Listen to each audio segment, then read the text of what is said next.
Hey guys, welcome back to channel. അപ്പോൾ ഇന്ന് നമ്മൾ കാണാൻ പോകുന്നത് എസ് ലൈൻ എന്ന കൊറിയൻ ഡ്രാമയുടെ 4ാമത്തെ എപ്പിസോഡാണ്. അങ്ങനെ കഴിഞ്ഞ എപ്പിസോഡിൽ നമ്മൾ കണ്ടു നിർത്തിയതുപോലെ തന്നെ ഇപ്പോൾ ഹയോണും ആൻജിയും കൂടി ആ ഒരു ഗ്ലാസിന്റെ കാര്യങ്ങൾ നിന്ന് സംസാരിക്കുകയാണ്. ഒരു ഗ്ലാസ്സുകൾ വെച്ച് എസ് ലൈൻസ് കാണാൻ പറ്റുമെന്ന് ഹയോൺ പറയുന്നുണ്ടെങ്കിലും ആദ്യമൊന്നും ഹാൻജി അത് വിശ്വസിക്കാനായിട്ട് തയ്യാറാവുണ്ടായിരുന്നില്ല. പക്ഷെ എന്നാലും സിയോണ് അവരുടെ സ്കൂളിന്റെ റൂഫിൽ നിന്ന് വീടിനേക്കാളും മുമ്പ് വെച്ച ആ ഒരു ഗ്ലാസസും അതുപോലെ അവരുടെ സ്റ്റേഷനിൽ റിപ്പോർട്ട് ആകുന്ന പല പല കേസുകളിലായിട്ട് ഇതുപോലെ ഗ്ലാസസിന്റെ ആ ഒരു പ്രസൻസ് ഒക്കെ കാണുമ്പോൾ ഹാൻജിക്ക് എന്തൊക്കെയോ ഡൗട്ട് തോന്നിയിട്ട് ശരിക്കും ആ ഒരു ക്ലാസ്സിന് വേണ്ടിയിട്ടായിരിക്കോ ആരെങ്കിലും അവളെ മുകളിൽ നിന്ന് തള്ളിയിട്ടത് എന്ന് ഹയോണിന്റെ അടുത്ത് ചോദിക്കുമ്പോൾ ഇതിനെപ്പറ്റി ആക്ച്വലി കൂടുതലൊന്നും തനിക്ക് അറിയില്ലെന്നും പിന്നെ സിയോൺ ആകട്ടെ അവൾക്ക് ഈ ഗ്ലാസസ് ഒക്കെ വെച്ചിട്ട് കിട്ടിയിട്ടുള്ള ആ ഒരു പവർ വെച്ച് അവര് ബാക്കിയുള്ളവരുടെ പ്രൈവറ്റ് ആയിട്ടുള്ള ലൈഫിൽ കയറി അവരുടെ എസ് ലൈൻസ് ഒക്കെ കണ്ടുപിടിച്ച് അത് വെച്ച് അവരെയും അവരുടെ ഫാമിലിയൊക്കെ ഭീഷണിപ്പെടുത്തി അങ്ങനെ ഒരുപാട് പൈസയൊക്കെ തട്ടി അതുമൂലം അവൾക്ക് ഒരുപാട് എനിമീസ് ഒക്കെ ഉണ്ടായിട്ടുണ്ടെന്ന് ഇപ്പോൾ ഹാൻജിയുടെ അടുത്ത് പറയുന്നുണ്ട്. അതുകൊണ്ട്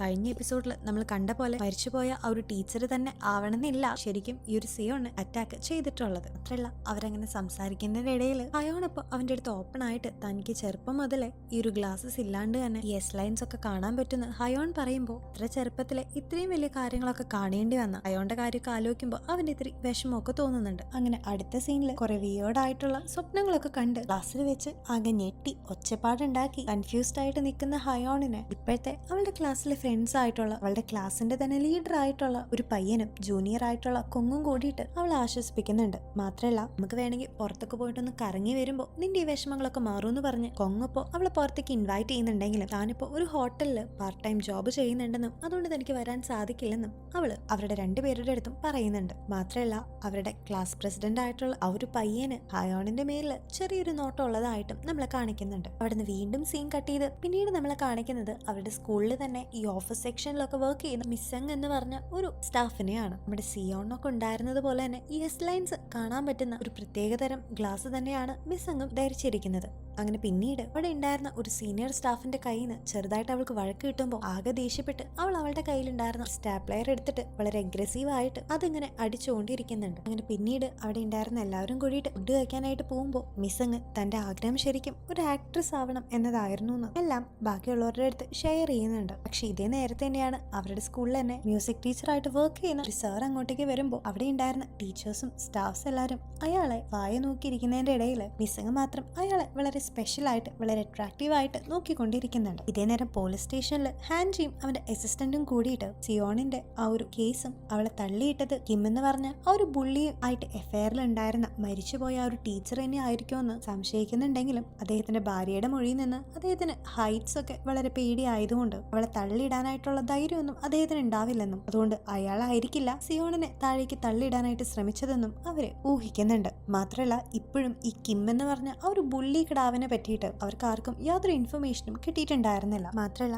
ആ ഒരു ഗ്ലാസസ് വെച്ചതിനു ശേഷം സിയോന്റെ പെരുമാറ്റത്തിലൊക്കെ ഉണ്ടായിട്ടുള്ള ആ ഒരു ഡിഫറൻസും നോട്ട് ചെയ്തിട്ടുള്ള ഹാൻജിക്ക് ആ ഒരു ഗ്ലാസസിന് പുറകിൽ എന്തോ വലിയൊരു മിസ്റ്ററി ഉണ്ടെന്ന് ഉറപ്പ് തന്നെയായിരുന്നു. അങ്ങനെ അടുത്ത സീനിൽ ഹയോൺ ഇപ്പോൾ അവള് പാർട്ട് ടൈം ആയിട്ട് വർക്ക് ചെയ്യുന്ന ആ ഒരു ഹോട്ടലിലേക്ക് എന്നിട്ട് അവിടെ റിസപ്ഷനിസ്റ്റ് ആയിട്ട് ഇരിക്കുന്നുണ്ട്. അങ്ങനെ ഇരിക്കാണ് അവിടേക്ക് അവളുടെ ഫ്രണ്ട്സ് ആയിട്ടുള്ള ആ ഒരു ക്ലാസിന്റെ പ്രസിഡന്റ് ആയിട്ടുള്ള ഒരു പയ്യനും അവളുടെ ജൂനിയർ ആയിട്ടുള്ള കൊങ്ങും അങ്ങോട്ടേക്ക് വരുന്നത്. ഓൾറെഡി ഇവരെല്ലാവരും മൈനേഴ്സ് ആയതുകൊണ്ടും ഇങ്ങനൊരു ഹോട്ടലിൽ ലീഗലായിട്ട് പാർട്ട് ടൈം ജോബ് ചെയ്യുന്നതുകൊണ്ടും ആദ്യം അവരെ കണ്ടപ്പോൾ ഹയോൺ ഒന്ന് സ്റ്റക്ക് ആയെങ്കിലും പിന്നീട് അവർ 3 പേരും കൂടി ആ ഒരു റിസപ്ഷനിസ്റ്റിന്റെ ആ ഒരു സ്ഥലത്ത് ഇരിക്കുകയാണ്. അവിടേക്ക് ഇപ്പൊ വളരെ വലിയൊരു ട്രാൻസ്ഫോർമേഷൻ തന്നെ നടത്തിയിട്ട് പുതിയ രീതിയിലുള്ള ഡ്രസ്സിങ്ങും പുതിയ രീതിയിലുള്ള ഹെയർ സ്റ്റൈലും ഒക്കെ ആയിട്ട് അവരുടെ സ്കൂളിലത്തെ തന്നെ സ്റ്റാഫ് ആയിട്ടുള്ള മിസ്സങ് അങ്ങോട്ടേക്ക് വരുന്നതും അവരുടെ അടുത്ത് നിന്ന് 206 എന്ന ഒരു റൂമിന്റെ കീ വാങ്ങിച്ച് ആ ഒരു റൂമിലേക്ക് പോകുന്നുണ്ട്. പിന്നീട് അവള് ആ ഒരു റൂം ഓപ്പൺ ചെയ്തിട്ട് ബെഡ്റൂമിൽ ചെന്ന് കിടന്നിട്ട് വളരെ വിയേർഡായിട്ട് ഒരു പിച്ചും പേയൊക്കെ പറഞ്ഞ് കുറെ ഡയലോഗ്സ് ഇങ്ങനെ തന്നെ റിപ്പീറ്റ് ചെയ്തുകൊണ്ടിരിക്കുന്നുണ്ട്.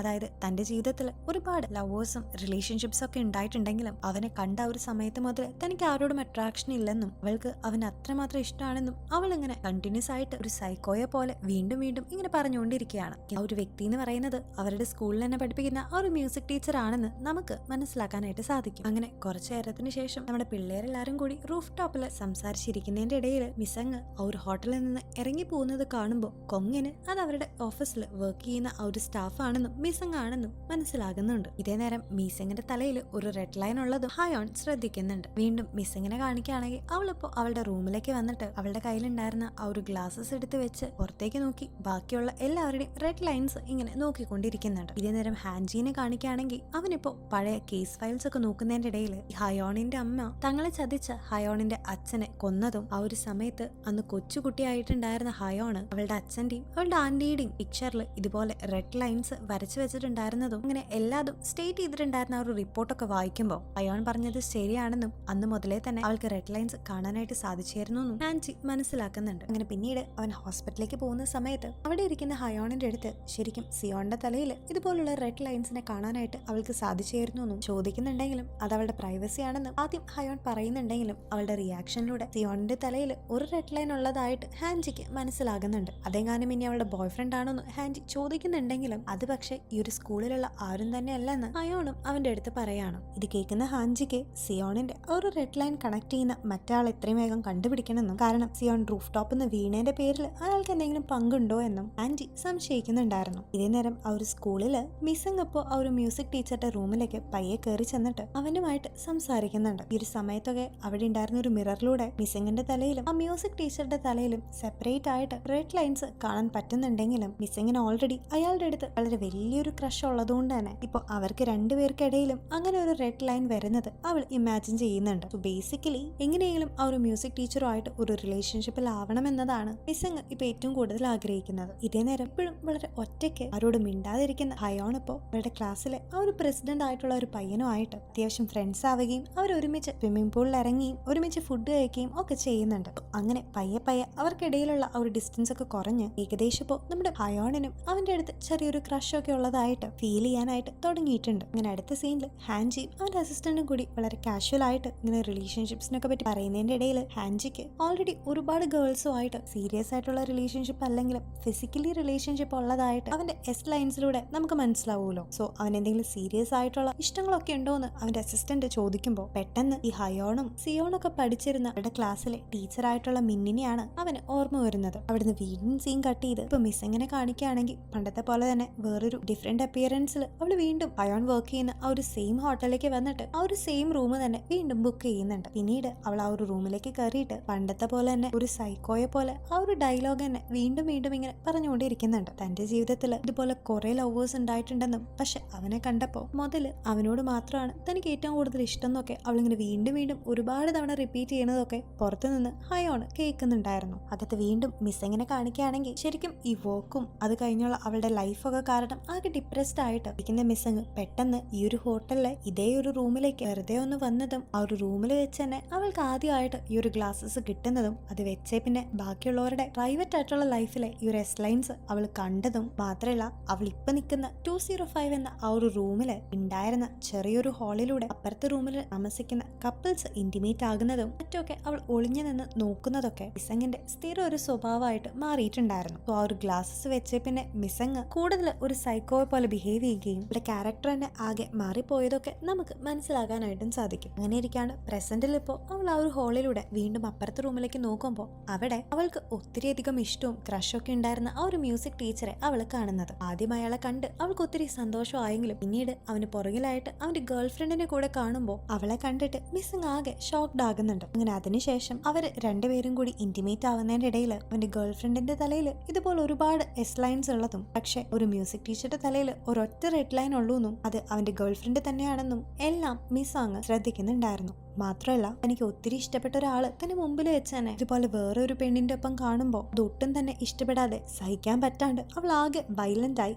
എറഗന്റ് ആയിട്ട് ഇരിക്കുന്നുണ്ട്. പിന്നീട് അവള് തലയിൽ വെച്ചിരുന്ന വിഗും മേക്കപ്പ് ഒക്കെ റിമൂവ് ചെയ്ത് അവളുടെ നോർമൽ സെൽഫിലേക്ക് വന്നിട്ട് അവളുടെ ആ ഒരു ഗ്ലാസസും വെച്ച് നേരെ തന്നെ ഒരു ഫയർ എക്സ്റ്റിംഗ്വിഷർ എടുത്ത് കൊണ്ടുവന്നിട്ട് ആരും അറിയാതെ ആ ഒരു മ്യൂസിക് ടീച്ചറുടെ ഗേൾ ഫ്രണ്ടിനെ പോയിട്ട് അവളുടെ തലയിൽ അത് വെച്ച് അടിക്കുന്നുണ്ട്. പിന്നീട് അവളെ ബോധം കെടുത്തി അവളുടെ ഡ്രസ്സും എടുത്ത് സ്വന്തം മേത്തിട്ടിട്ട് മിസ്സിങ്ങപ്പോ വളരെ കൂളായിട്ട് തന്നെ ആ ഒരു മ്യൂസിക് ടീച്ചറുടെ റൂമിലേക്ക് കയറി ചെല്ലുന്നുണ്ട്. പക്ഷെ ഓൾറെഡി ഒരു ഗേൾ ഫ്രണ്ട് ഉണ്ടായിട്ടുള്ള ആ ഒരു മ്യൂസിക് ടീച്ചറിന് ഇവളോട് യാതൊരു താല്പര്യം ഇല്ലാഞ്ഞതുകൊണ്ടും മാത്രമല്ല ഇവളിങ്ങനെ ഇവിടെ വളരെ വിയേർഡായിട്ട് കാണുമ്പോൾ ഈ എന്തിനാണ് എന്റെ റൂമിലേക്ക് കയറി വന്നതെന്നും എങ്ങനെയാണ് അവിടെ എത്തിയതെന്നൊക്കെ അവളുടെ അടുത്ത് ചോദിക്കുമ്പോൾ അവളിപ്പോ വളരെ വിയേർഡായിട്ട് അവന്റെ അടുത്തേക്ക് വന്നിട്ട് അവനെ കിസ് ചെയ്യാനായിട്ട് ശ്രമിക്കുന്നുണ്ട്. പക്ഷെ ഇത് കാണുന്ന മ്യൂസിക് ടീച്ചർ പെട്ടെന്ന് വളരെ അൺകംഫർട്ടബിൾ ആയിട്ട് അവളെ പിടിച്ച് തള്ളി മാറ്റി പുറകിലേക്ക് തിരിഞ്ഞ് നടക്കാൻ പോകുമ്പോൾ അവൻ അങ്ങനെ തന്നെ തള്ളി മാറ്റിയതും അവളെ ഒന്ന് മൈൻഡ് പോലും ചെയ്യാതെ അവിടെ നിന്ന് പോവാൻ നിൽക്കുന്നതും കാണുമ്പോൾ ദേഷ്യം വരുന്ന അവള് എന്നത്തെയും പോലെ തന്നെ അവളുടെ കയ്യിലിരിക്കുന്ന സ്റ്റാപ്ലർ എടുത്തിട്ട് പെട്ടെന്ന് അത് അവന്റെ മേത്തേക്ക് എറിയുന്നുണ്ട്. ഇത് ഓൾറെഡി ഒരു ഹെവി സ്റ്റാപ്ലർ ആയതുകൊണ്ട് അത് ടച്ച് ചെയ്യുമ്പോൾ തന്നെ അവനാകെ പെയിൻ എടുക്കുന്നു മാത്രമല്ല, നേരത്തെ അവൻ കുടിച്ച വെള്ളത്തിൽ ഇവൾ ഓൾറെഡി ഡ്രഗ്സ് കലക്കിയതും കൂടി കാരണം അവനിപ്പോ നേരെ അൺകോൺഷ്യസ് ആയിട്ട് താഴേക്ക് വീഴുന്നുണ്ട്. അങ്ങനെ പിന്നീട് അടുത്ത സീനിൽ നമ്മൾ കാണുമ്പോൾ ബോധം കിട്ടി നടക്കുന്ന ആ ഒരു മ്യൂസിക് ടീച്ചറിന്റെ അടുത്ത് അയാളോട് ചേർന്ന് കിടക്കുന്ന ഇസങ്ങപ്പോ അവനോട് തന്റെ ഫീലിംഗ്സ് ഒക്കെ എക്സ്പ്രസ് ചെയ്യുന്നതിനിടയിൽ അവരുടെ ബെഡിന്റെ മുകളിൽ ഉണ്ടായിരുന്ന ഒരു മിററിലൂടെ ആ ഒരു ബെഡിന് ഫുള്ള് ബ്ലഡ് സ്പ്രെഡ് ചെയ്യുന്നത് അവള് കാണുമ്പോഴാണ് നേരത്തെ അവൾ ആ ഒരു സ്റ്റേപ്ലർ എടുത്ത് എറിഞ്ഞ സമയത്ത് അത് അവന്റെ തലയിൽ കൊണ്ടതും ബ്ലീഡിംഗ് ആയതും അവൾക്കിപ്പോൾ മനസ്സിലാകുന്നത്. അങ്ങനെ ആ ഒരു ബ്ലഡ് സ്പ്രെഡ് ചെയ്യുന്ന കാണുമ്പോൾ ആദ്യം അവൾ ഇത്തിരി പാനിക് ആവുന്നുണ്ടെങ്കിലും പിന്നീട് വളരെ വിയോർഡായിട്ട് ശരിക്കും ഒരു സൈക്കോയെ പോലെ അല്ലെങ്കിൽ അതിൽ ക്രൂരമായിട്ട് ഈ മരിക്കാൻ പോകുന്ന ആളെ ഒന്ന് രക്ഷിക്കാൻ പോലും നോക്കാണ്ട് നേരെ അവള് ആ ഒരു മ്യൂസിക് ടീച്ചറുമായിട്ട് ഫിസിക്കലി ഇന്റിമേറ്റ് ആവാനായിട്ട് ശ്രമിക്കുകയാണ്. പക്ഷെ അവൾ ഒട്ടും തന്നെ എക്സ്പെക്ട് ചെയ്യാതെ ആ ഒരു music teacher on the spot മരിച്ചു പോകുന്ന കാരണം കൊണ്ട് തന്റെ ഒരു ആഗ്രഹം പോലും നടത്താൻ പറ്റാതെ ആ ഒരു മ്യൂസിക് ടീച്ചറോട് തന്റെ ഫീലിംഗ്സ് ഒന്ന് എക്സ്പ്രസ് ചെയ്യാൻ പോലും പറ്റാണ്ട് വീണ്ടും വളരെ ഡിപ്രഷനും ഒബ്സെസ്ഡ് ഒക്കെ ആകുന്ന അവളുടെ കയ്യിലുണ്ടായിരുന്ന ആ ഒരു സ്റ്റാപ്ലയർ എടുത്തുകൊണ്ട് നേരെ ബാത്ത് ടബിലേക്ക് കയറിയിട്ട് അവളുടെ മേത്ത് തന്നെ ഫുള്ള് ആ ഒരു സ്റ്റാപ്ലയർ വെച്ച് ഹിറ്റ് ചെയ്ത് മുറിപ്പാടുകൾ ഉണ്ടാക്കിക്കൊണ്ടിരിക്കുകയാണ്. ഇതേ നേരം അവൾ നേരത്തെ കെട്ടിവെച്ചിട്ടുണ്ടായിരുന്ന ആ ഒരു മ്യൂസിക് ടീച്ചറിന്റെ ഗേൾ ഫ്രണ്ട് എങ്ങനെയൊക്കെയോ ആ ഒരു റൂമിൽ നിന്ന് പുറത്തു വരികയും കറക്റ്റായിട്ട് ഹയോൺ അവരെ കാണുകയും ചെയ്യുന്നുണ്ട്. അവരെ കാണുമ്പോൾ തന്നെ ഏകദേശം കാര്യങ്ങളൊക്കെ മനസ്സിലാകുന്ന ഹയോൺ ഇപ്പോൾ ആ ഒരു റൂമിലേക്ക് കയറി നോക്കുമ്പോൾ അവിടെ മരിച്ചെടുക്കുന്ന ആ ഒരു മ്യൂസിക് ടീച്ചറെയും ബാത്ത് ടബില് സ്വയം ഇഞ്ചോർഡ് ആക്കി മരിച്ചെടുക്കുന്ന മിസ്സങ്ങനെയും അവൾ കാണുന്നുണ്ട്. അങ്ങനെ അടുത്ത സീനിൽ അവിടേക്ക് പോലീസ് വന്ന് അവരുടെ ബോഡിയൊക്കെ എടുത്തു കൊണ്ടുപോകുമ്പോൾ ഇതിന് പുറകിലും ആ ഒരു ഗ്ലാസസ് തന്നെയാണോന്ന് ഹാൻജി ഹയോണിന്റെ അടുത്ത് ചോദിക്കുമ്പോൾ സ്കൂളിൽ വെച്ച് അവൾ ആ ഒരു ഗ്ലാസ് ധരിക്കാറുള്ളതും അതിനുശേഷം ഈ ഒരു ഹോട്ടലിലേക്ക് കയറുമ്പോൾ വളരെ ഡിഫറെന്റ് ആയിട്ട് ഒരു സൈക്കോയെ പോലെ അവൾ ഷൗട്ട് ചെയ്യാറുള്ളതും മറ്റൊക്കെ അവൾക്ക് അറിയുന്ന കാര്യങ്ങളൊക്കെ ഹയോൺ ഇപ്പൊ ഹാൻജിയുടെ അടുത്ത് പറയുന്നുണ്ട്. ഇതേ നേരം എത്ര നോക്കിയിട്ടും ആ ഒരു ഗ്ലാസസ് മാത്രം ഇതുവരെ കിട്ടാത്തതുകൊണ്ട് ഹാൻജി ഇപ്പോൾ വീണ്ടും ഒറ്റയ്ക്ക് ആ ഒരു റൂമിലേക്ക് കയറി വന്നിട്ട് അവിടെ ബാത്ത് ടബിൽ ഉണ്ടായിരുന്ന വെള്ളം ഫുള്ള് വാഷ് ഔട്ട് ചെയ്ത് കളയുമ്പോഴാണ് ശരിക്കും ആ ഒരു ബാത്ത് ടബിന്റെ ഉള്ളിലായിട്ട് ആ ഒരു ഗ്ലാസസ് ഇരിക്കുന്നത് അവൻ കാണുന്നത്. അങ്ങനെ ആ ഒരു ഗ്ലാസസ് ഇപ്പൊ നേരിൽ കാണുമ്പോൾ ആദ്യം അവനൊന്ന് ഷോക്ക് ആവുന്നുണ്ടെങ്കിലും പിന്നീട് അവൻ അതെടുത്ത് കണ്ണിൽ വെക്കുമ്പോൾ അവന്റെ മുമ്പിലുണ്ടായിരുന്ന മിററിന്റെ ആയിട്ട് തന്റെ തലയിൽ തന്നെ ഇതുപോലെ ഒരു 100ഓളം എസ് ലൈൻസ് ഒരുമിച്ച് കാണുമ്പോൾ ആക്ച്വലി അവൻ തന്നെ ഒന്ന് പേടിച്ചു പോകുന്നുണ്ട്. അങ്ങനെ ഈ ഒരു സീനും കൂടി കാണിച്ച് നമ്മുടെ ഇന്നത്തെ എപ്പിസോഡ് ഇവിടെ എൻഡ് ചെയ്യാണ്. സോ ഗൈസ്, ഈ ഒരു എപ്പിസോഡിൽ ഈ മിസ്സങ് എന്ന് പറയുന്ന ടീച്ചറിന് എങ്ങനെയാണ് ഈ ഒരു ഗ്ലാസ് കിട്ടിയതെന്നോ എന്തുകൊണ്ടാണ് അവൾ ഇത്രയും സൈക്കോട്ടിക് ആയിട്ട് ബിഹേവ് ചെയ്തെന്നോ പറയുന്നില്ലെങ്കിലും ആ ഒരു ഗ്ലാസസ് കയ്യിൽ വന്ന എല്ലാവരുടെയും കാര്യം ലാസ്റ്റ് നിയർ ഡെത്തിലേക്കാണ് എത്തിച്ചേരുന്നത് നമുക്ക് മനസ്സിലാക്കാനായിട്ട് സാധിക്കും. മാത്രമല്ല ഇപ്പൊ ആ ഒരു ഗ്ലാസ് കിട്ടിയിരിക്കുന്നത് ഹാൻജിയുടെ തന്നെ കയ്യിലാണ്. സോ ഈ ഒരു ഗ്ലാസസിന്റെ പുറകിലുള്ള സീക്രട്ട് കണ്ടുപിടിക്കാനായിട്ട് ഹാൻജിക്ക് പറ്റുമോന്നും അതുപോലെ സിയോൺ ആ ഒരു റൂഫ് ടോപ്പിൽ നിന്ന് വീണതും അവള് പുഷ് ചെയ്തത് ആരാണെന്നൊക്കെ കണ്ടുപിടിക്കാനായിട്ട് അവന് സാധിക്കുമെന്ന് ഇനി വരുന്ന എപ്പിസോഡിൽ കൂടെ നമുക്ക് നോക്കാം. സോ ഇതിന് അടുത്ത ഭാഗമായിട്ട് പിന്നെ കാണാം. Till then take care and bye bye.